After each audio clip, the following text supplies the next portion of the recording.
Blessings, blessings, blessings. Triple blessings. Quick download this morning. Channel overflow. If you notice, if you read the Gospels or the Bible, and the Gospels in particular, when they're talking about Jesus, and has his own dialogue, and they're recording what his words and what he says. You notice there's some places in the Bible when they ask him who he is, and he would always answer, "Who do you think I am? Who do they say I am?" And people would give their answers. Now, you may think that in your carnal mind that Jesus was just trying to trick people, but this was actually something there was a truth to why he answered that way. Jesus knew that everybody saw him differently. So if they asked him who he was, he would reflect it back and say, "Who do you think I am?" Because whoever you think I am is who I'm going to be to you. And if he gave them a concrete answer of who he was on their level of who he was, then that would trap him into that identity. So some would say, "Oh, you're a prophet, you're a beautiful angel, oh, you're a great teacher, you're a savior," whatever they thought he was. Jesus was showing us, the sons of God, those who are to be conformed to his image, who are like him, one with him, those who are one with the great I am, how to view this realm and how to respond in our identities. Jesus never said, "Oh, I'm this, I'm that, I'm that," until the end, after he was alluding, and he was always saying he was one with God. Jesus always said, "I came from the Father. I'm the Son of God. I'm one with God. I am the Son of Man." The highest identity possible. So he was showing us that we are here to identify with the highest identity possible.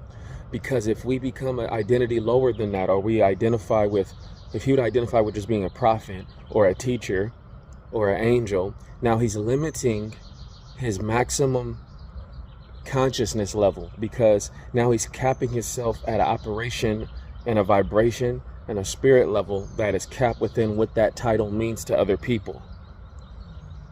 So instead, Jesus would go, "What do you say I am? That's what you're going to think I am. Those who see me for who I really am, they are that as well." That's why when Peter said, "Wow, you're the Son of the living God," Jesus was so excited, because he was reflecting back to him the identity that that great I am revealed that he was. So he said, "You're the rock, you're Peter." He gave him a blessing, right? Gave him a blessing because he realized that only God could see God that way.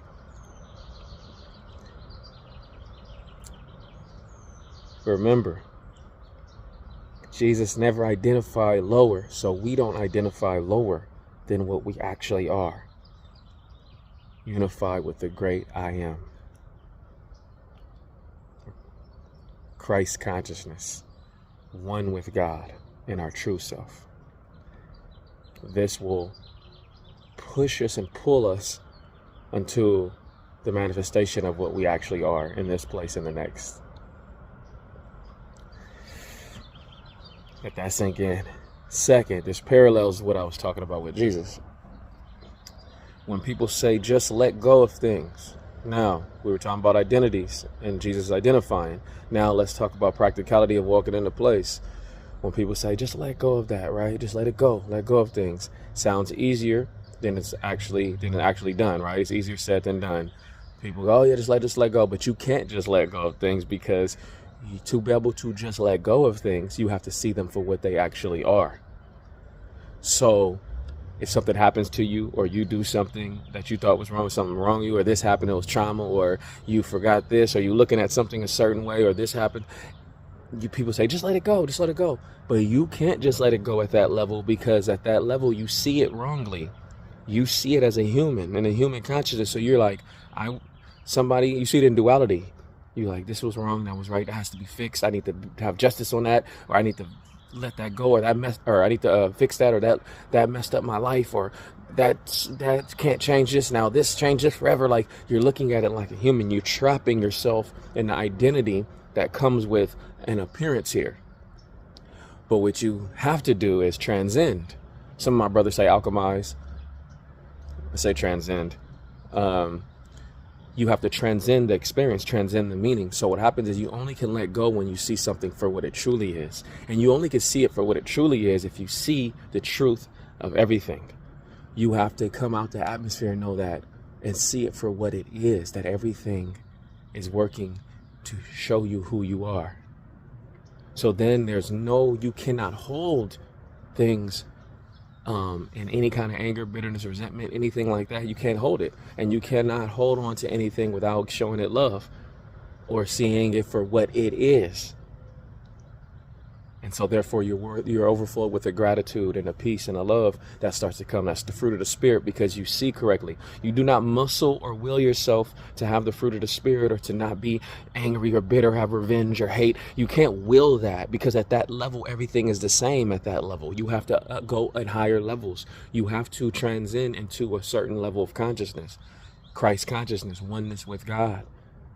Just what your true self. Some people just call your true self. Some of my brothers don't even say those things. They just go, it is what it is. They don't even like playing like that.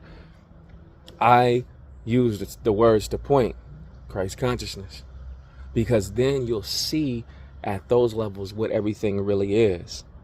And then you're able to actually let go. Breathe out. Breathe it in and breathe it out. Tie that in to Jesus not accepting the titles that they gave him. He would always ask them, what do you say I am? And he would stay up here in the attic. His title is what? I came from God, one with God. And then how does he let go of everything that happens in his place?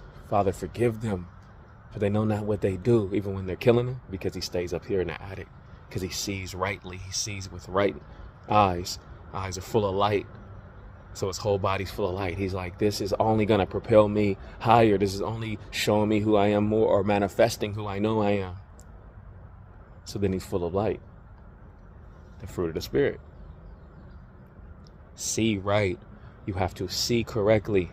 If thy eye be full of light, the whole body full. You have to see what things are truthfully and correctly, not with man's eyes or human eyes, not with my man's will or man's mind, with God's mind. Blessings, blessings, blessings.